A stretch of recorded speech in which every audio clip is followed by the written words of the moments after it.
warahmatullahi wabarakatuh. Salam sejahtera bagi kita semua. Perkenalkan, nama saya Sylvia Yolanda, STR MCAP. Saya adalah dosen program studi S1 Kebidanan Sekolah Tinggi Ilmu Kesehatan Pelita Ilmu Depok. Saya sudah menjadi dosen sejak tahun 2021. Menjadi dosen memiliki tanggung jawab menjalani tridharma perguruan tinggi. Salah satunya adalah di bidang pengajaran. Pada kesempatan kali ini, sebagai salah satu bentuk penilaian PDD UKT-PT atau pernyataan diri dosen dalam unjuk kerja tridharma perguruan tinggi dalam bidang pengajaran. Saya akan menjelaskan salah satu mata kuliah yang saya ampu, yaitu Asuhan Kebidanan Persalinan dan Bayi Baru Lahir, yang mana mata kuliah ini berbobot 6 SKS, terdiri dari 3 praktek dan 3 teori. Dan mata kuliah ini diampu oleh 5 orang dosen dalam bentuk tim. Yang pertama adalah saya sendiri, Sylvia Yolanda, STR MCAP. Yang kedua adalah Ibu Dr. Ade Jubaida, SST BDN MKM. Yang ketiga, Ibu Raumalina Sipayung, SST MCAP. Yang keempat, Ibu Pita Pratiwi, SST MKes. Yang kelima, Ibu Tita Oktia, SST MCAP. Mata kuliah ini merupakan mata kuliah wajib dalam rumpun ilmu kebidanan, yang mana mata kuliah ini ditempuh pada semester 3. Adapun deskripsi dari mata kuliah ini yaitu memberikan kemampuan kepada mahasiswa untuk memberikan asuhan kebidanan pada ibu dalam persalinan dan bayi segera setelah lahir dengan pendekatan manajemen kebidanan didasari konsep-konsep dan keterampilan serta hasil evidence based. Adapun capaian pembelajaran pada mata kuliah ini terdiri dari 9 CPMK. Yang pertama, mahasiswa mampu menjelaskan konsep dasar asuhan persalinan. Yang kedua, mampu menelaah perubahan fisiologi dan psikologi dalam persalinan. Yang ketiga, mampu menganalisis faktor-faktor yang mempengaruhi persalinan. Yang keempat, mampu merumuskan kebutuhan dasar ibu bersalin sesuai dengan kala persalinan. Yang kelima, mampu mendeteksi penyulit dan komplikasi persalinan. Yang keenam, mampu menjelaskan asuhan pada bayi baru lahir.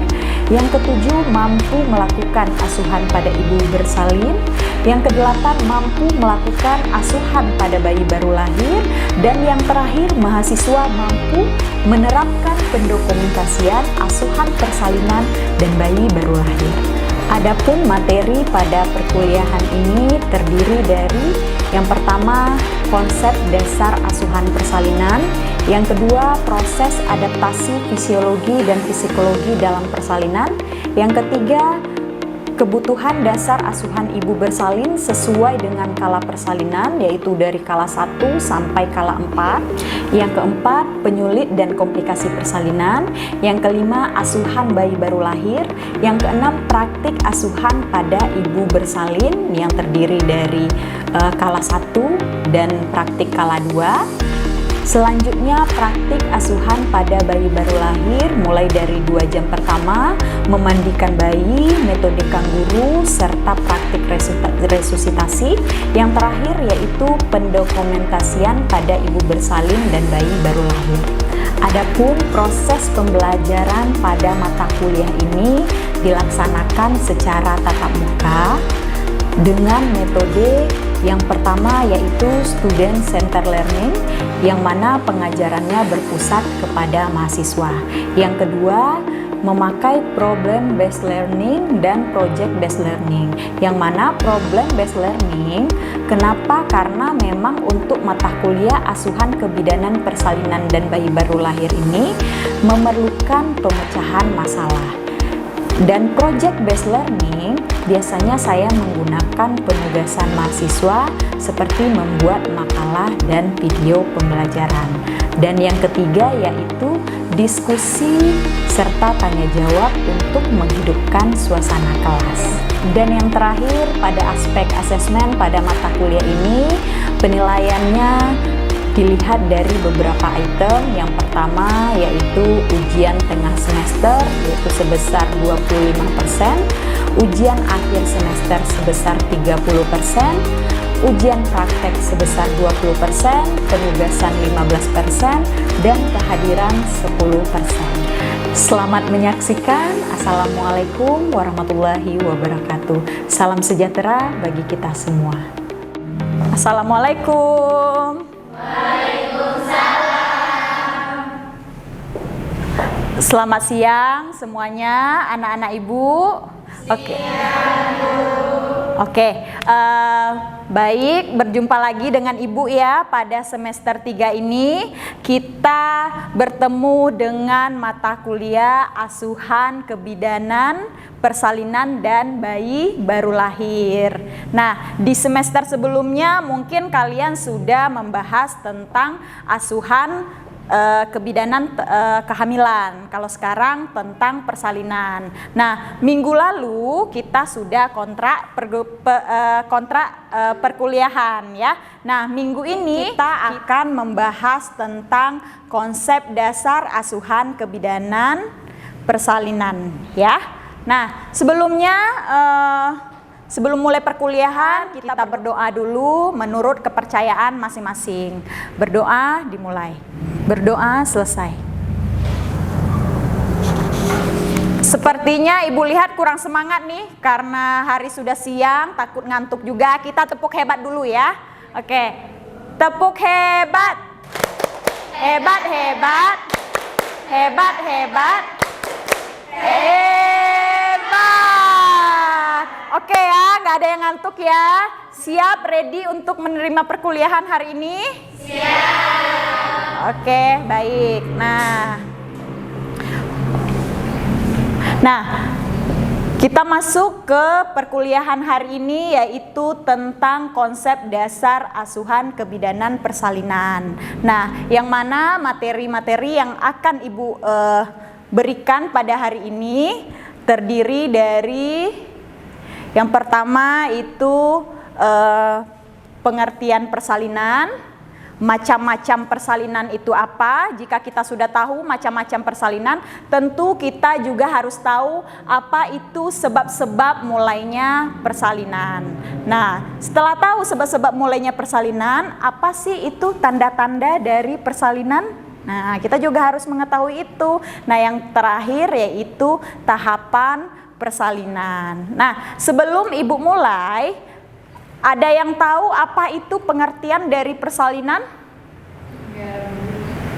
Oke, belum ada yang tahu ya. Nah, jadi persalinan itu kalau menurut Insani, dia mengatakan persalinan adalah proses pengeluaran hasil konsepsi. Tahu apa itu hasil konsepsi? Janin dan plasenta. Nah, proses pengeluaran hasil konsepsi ini yang sudah cukup bulan dan dia dapat hidup di luar kandungan dan lahir sesuai jalan lahir secara spontan. Itu yang disebut dengan persalinan. Nah, sedangkan satu lagi persalinan menurut WHO, yaitu dia mengatakan persalinan dimulai dengan kontraksi rahim yang menyebabkan terbukanya serviks atau leher rahim. Proses ini berakhir dengan pengeluaran plasenta setelah bayi lahir. Itu adalah pengertian atau definisi dari persalinan. Sudah agak terbayang ya apa persalinan itu ya? Nah, setelah kita mengetahui apa itu definisi dari persalinan, kita juga harus mengetahui apa saja sih Bu macam-macam dari persalinan itu. Nah, persalinan itu banyak ya macam-macamnya. Nah, ada 2 menurut definisi dan berdasarkan usia kehamilan serta berat badan bayi. Nah, kita bahas satu persatu dahulu ya, yaitu macam-macam persalinan berdasarkan definisi itu ada yang namanya persalinan spontan. Nah, ya, ada lagi persalinan yang namanya yaitu persalinan anjuran. Ya, persalinan ini persalinan yang tidak dimulai dengan sendirinya, tetapi baru berlangsung setelah pemecahan ketuban dan dibantu dengan pemberian yang namanya fitosin atau prostaglandin. Itu yang disebut dengan persalinan anjuran. Nah, paham ya? 3 persalinan berdasarkan definisi itu ada spontan, ada buatan, dan ada anjuran. Nah, ada lagi macam-macam persalinan. Ya, itu persalinan berdasarkan usia kehamilan dan berat badan. Ya, dan berat badan itu ada 5 macam.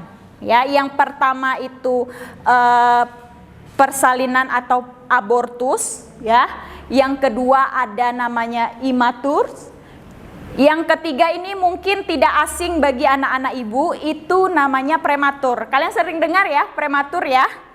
Ya, sering ya. Nah, yang ketiga itu prematur. Ada juga yang namanya persalinan atau partus aterem, dan juga ada yang namanya postmatur ya. Nah, jadi kita bahas satu-satu. Oke, abortus.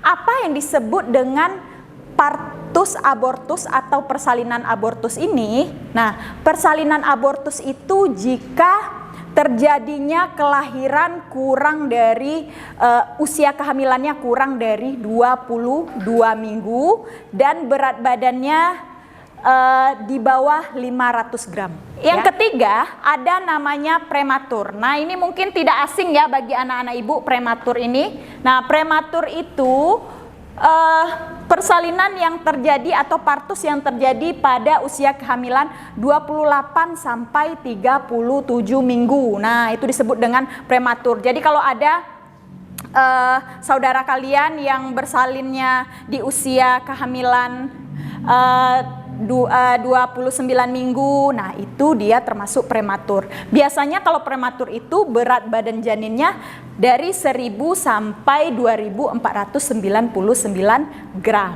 Nah, ada lagi yang namanya aterem. Nah, aterem ini yaitu persalinan yang usia kehamilannya cukup ya, sudah cukup untuk lahir. Persalinan yang seharusnya. Nah, itu di rentang 37 sampai 42 minggu. Nah, yang mana pada aterem ini kalau si janinnya itu lahir, dia sudah dapat bertahan hidup di luar kandungan. Dia sudah bisa ya bertahan hidup di luar kandungan. Nah, oke, itu tadi yang disebut dengan persalinan aterem, yaitu persalinan dengan cukup bulan ya, dia berkisar 37 sampai 42 minggu. Nah, yang terakhir ada namanya persalinan postmatur. Nah, apa itu postmatur? Nah, seorang ibu yang melahirkan di usia kehamilannya di atas 42 minggu. Itu disebut dengan persalinan postmatur. Nah, jadi inilah macam-macam dari persalinan ya. Nah, next, setelah kita mengetahui macam-macam persalinan, tentunya kita juga akan harus mengetahui apa-apa saja sih sebab-sebab terjadinya persalinan ini. Nah, sebab-sebab terjadinya persalinan ini ada beberapa faktor ya. Yang pertama yaitu teori penurunan kadar progesteron ya. Yang kedua yaitu teori peningkatan kadar estrogen. Nah, yang ketiga yaitu ada teori oksitosin. Yang keempat ada prostaglandin. Yang kelima yaitu ada teori peregangan rahim, dan yang terakhir teori fetal ya, teori fetal kortisol. Nah, apa sih Ibu maksudnya ini Bu? Nah, kalian harus paham satu persatu tentang sebab-sebab terjadinya persalinan. Oke, akan kita bahas satu-satu ya. Nah, kita mulai dulu dari teori penurunan kadar progesteron. Nah, jadi progesteron ini selama kehamilan dia itu berperan penting untuk menjaga keamanan dari menjaga kondisi rahim ini supaya tetap aman, tetap tidak ada kontraksi. Nah, itu peran dari si progesteron. Bagaimana semuanya aman lah si rahim ini. Nah, itu tugas si progesteron menjaga rahim supaya tidak berkontraksi, supaya tidak adanya kontraksi. Nah, tapi ya seiring berjalannya waktu, usia kehamilannya semakin tua, kadar si progesteron ini ya dia menjadi menurun. Nah, menjadi menurun kadar progesteronnya, tentunya dia dalam menjaga ketenangan si rahim juga menurun. Akhirnya terjadilah kontraksi. Nah, jadi, sakitnya itu biasanya kalau tanda-tanda persalinan, sakitnya atau kontraksinya itu sudah teratur, ya. Nah, dia mempunyai pengaruh pada pendataran dan pembukaan serviks. Yang HIS tadi itu dia berpengaruh kepada pembukaan serviks. Nah, semakin ibu beraktivitas akan menambah kekuatan kontraksi. Mungkin kalian pernah ya melihat orang-orang yang akan bersalin disuruh jalan-jalan dulu ya. Nah, itu untuk merangsang si kontraksi tadi agar pembukaannya lebih cepat ya, itu. Nah, selanjutnya ada keluar lendir dengan darah. Nah, kenapa keluar lendir dengan darah ini? Nah, ini disebabkan karena terjadinya pembukaan sehingga menyebabkan lendir yang terdapat pada kanalis cervicalis tadi lepas, ya.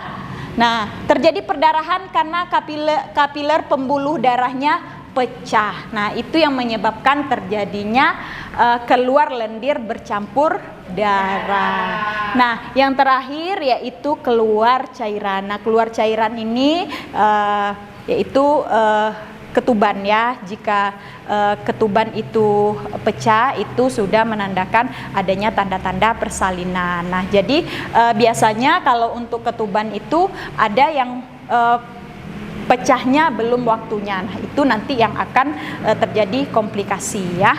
Oke. Dia membuka dari 1 sampai 3 cm ini saja itu memerlukan waktu 7 sampai 8 jam ya. Lama sekali. Nah, itu di fase laten, dia berlangsungnya lambat. Setelah pembukaannya 1 sampai 3 cm, nah ibu kan biasanya yang datang ke bidan itu pembukaan berapa? Baru pembukaan 2. Nah, biasanya disuruh pulang dulu kalau pembukaannya masih pembukaan 2 karena itu masih lama ya. Tapi kalau dia sudah masuk ke fase aktif ya. Oke, sorry. Dia masuk ke fase aktif. Nah, setelah terbuka 1 sampai 3 cm masuk ke fase aktif, itu fase aktif ini berlangsung sangat cepat sekali ya. Fase aktif ini terjadi sekitar 6 jam. Nah, 6 jam ya. Nah, fase aktif ini terbagi lagi menjadi 3. Nah, ini yang penting untuk anak-anak ibu pahami. Fase aktif itu ada yang namanya fase akselerasi, fase dilatasi maksimal, dan fase deselerasi ya. Nah, kalau fase akselerasi ini pembukaannya 3 sampai 4 cm ya, 3 sampai 4 cm. Itu berlangsung selama 2 jam. Sedangkan fase dilatasi maksimal ini ya, fase dilatasi maksimal itu berlangsung dari pembukaan 4 sampai pembukaan 9 itu selama 2 jam. Jadi ngebut sekali dia ya kalau di fase dilatasi maksimal. Namanya juga maksimal. Jadi dia di fase dilatasi maksimal tuh dari pembukaan 4 sampai pembukaan 9. Sedangkan tadi akselerasi hanya dari pembukaan 3 ke pembukaan 4, hanya 1. Tapi kalau dilatasi maksimal dia dari 4 sampai ke 9. Nah, yang terakhir itu adalah fase deselerasi, yaitu dari pembukaan 9 sampai pembukaannya lengkap. Nah, jadi pembukaan itu di kala 1 itu ada 10 ya, 10 cm. Nah, pembukaan 1 sampai 10. Nah, jika sudah lengkap pembukaan ini, berarti bayinya sudah siap ya untuk dilahirkan ya. Lalu masuklah ke fase yang kedua, yaitu kala 2 ya. Yang terakhir, nah masuk kita ke tahapan terakhir ya. Tahapan terakhir itu disebut juga dengan kala 4, yaitu tahapan pengawasan. Jadi nggak bisa setelah plasenta lahir udah berarti udah selesai nih proses persalinan, udah dibiarkan aja ibunya. Nah, jangan ya. Kala 4 ini pengawasan, malah di kala 4 ini sering terjadinya perdarahan ya. Makanya kala 4 itu disebut dengan kala pengawasan. Nah, kala 4 ini merupakan masa 1 sampai 2 jam setelah plasenta lahir. Nah, setelah plasenta lahir ya 1 sampai 2 jam. Nah, ini beberapa hal penting ya. Ada beberapa hal penting yang harus kita perhatikan pada kala 4 itu. Harus kita waspadai ya di pada kala 4 itu. Yang pertama yaitu kontraksi rahim. Kita harus cek kontraksi rahim ibu, apakah ada kontraksinya. Kalau tidak ada kontraksi, takutnya ada perdarahan, bisa menyebabkan atonia uteri ya. Nah, lalu melihat perdarahannya. Nah, itu harus kita awasi perdarahannya bagaimana. Lalu juga kandung kemih ibu, penuh atau tidak ini kandung kemih ibu. Nah, itu harus selalu dipantau. Nah, apalagi yang perlu kita pantau? Kita juga harus memantau yang namanya luka-luka ya, luka jahitan ibu dan lain-lain. Nah, juga pada kala 4 ini kita juga harus melihat plasenta dan selaput ketuban harus lengkap ya. Harus lengkap lahirnya. Jangan sampai ada yang tertinggal plasentanya di dalam ya. Kita pastikan lengkap semuanya. Sampai di sini apakah ada pertanyaan dari anak-anak ibu? Saya Bu. Oke, silakan Awalia. Silakan, apa pertanyaannya? Izin bertanya, sebenarnya apa yang menyebabkan persalinan bisa terjadi dan apa yang memicu mulainya proses persalinan secara alami? Terima kasih. Oke, pertanyaannya bagus sekali ya. Pertanyaan dari Awalia Putri, cukup bagus pertanyaannya.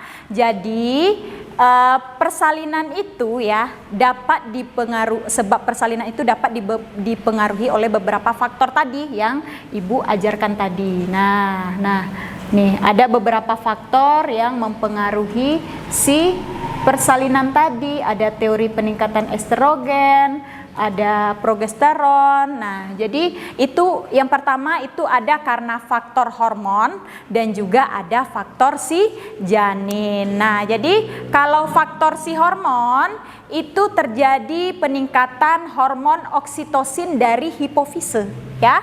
Hipofise, ibu akan merangsang kontraksi uterus. Nah, dan juga ada faktor hormon prostaglandin ya yang diproduksi oleh jaringan serviks dan selaput janin membantu pelunakan dan pembukaan si serviks tadi. Nah, jadi si prostaglandin itu membantu pembukaan si serviks tadi ya. Nah, yang ketiga ada penurunan progesteron. Nah, seperti yang sudah Ibu ajarkan. Nah, coba kalian lihat lagi penurunan si progesteron ini. Yang mana si progesteron itu kan dia berfungsi untuk menjaga keamanan, ketenangan rahim dari si kontraksi. Nah, sementara Nah, kata si oksitosin dan prostaglandin. Nah, yang kedua itu ada faktor janin ya. Faktor janin seperti yang sudah kita ketahui ya. Nah, ini si faktor janin. Nah, ini faktor janin ya. Yang pertama yaitu karena terjadinya peregangan uterus yang semakin besar akan memicu kontraksi si rahim tadi. Nah, seperti Ibu contohkan tadi dalam kita mengisi balon ya. Balon itu semakin kita isi, semakin besar dia, maka dia terlihat juga semakin tipis. Nah, itu. Yang kedua, gerakan janin juga dapat membantu menstimulus awal kontraksi. Oke. Nah, mungkin itu untuk faktor-faktor yang mempengaruhi sebab terjadinya persalinan. Jadi penyebabnya itu tidak hanya tunggal ya, ada beberapa faktor yang mempengaruhinya. Begitu. Awalia paham? Paham, Bu. Oke, baik. Masih ada anak ibu ya? Masih ada pertanyaan yang di sini? Bagian sini masih ada pertanyaan? Oke. Kalau tidak ada pertanyaan, Ibu yang akan bertanya sebelum nanti kita masuk sesi terakhir, kita masuk kuis ya. Nah, Ibu yang bertanya dahulu. Fase aktif itu terbagi menjadi berapa? Bu. Ya, Huria, ayo coba silakan. Ada 3 tahapan Ibu. Yang Ya. pertama fase akselerasi, kedua fase dilatasi maksimal, dan terakhir ada fase deselerasi. Oke, bagus sekali. Benar ya, tepuk tangan untuk Huria. Nah, siapa yang tahu fase dilatasi maksimal itu pembukaannya dari berapa ke berapa? Ya, siapa yang tahu? Coba. Saya, Bu. Ya, Laudia, coba silakan berdiri. 3 sampai 9 cm. Oke, benar ya, tepuk tangan. Oke, sepertinya Ibu lihat kalian sudah paham ya tentang tahapan persalinan, tadi juga sebab-sebab terjadinya persalinan, macam-macam persalinan. Nah, oke. Nah, mungkin itu saja pertemuan kita hari ini. Ini untuk daftar pustakanya, bisa nanti kalian bisa merujuk dari sini. Juga Ibu ada modul dan buku ajar Ibu juga ada, dan kalau mau bisa diakses di internet juga banyak ya. Yang jual juga banyak di platform. Nah, yang terakhir kita masuk ke sesi kuis ya, sesi kuis. Silakan semua masuk ke alamat web ini ya, Kahoot ya, masuk ya. Coba, udah pada bisa masuk semuanya? Nah, Nimel. Oke, tepuk tangan untuk Nimel, Manda, dan Huria ya. Oke, baik, sekian perkuliahan kita hari ini. Semoga ilmunya dapat bermanfaat untuk Ananda semua. Ya, baik. Sampai jumpa di pertemuan minggu depan. Ibu tutup. Assalamualaikum warahmatullahi wabarakatuh. Waalaikumsalam warahmatullahi. Demikianlah gambaran singkat implementasi DAA dalam mata kuliah Asuhan Kebidanan Persalinan dan Bayi Baru Lahir. Saya berkomitmen untuk meningkatkan kualitas pembelajaran demi menghasilkan lulusan yang kompeten dan siap berkontribusi dalam pelayanan kesehatan di Indonesia.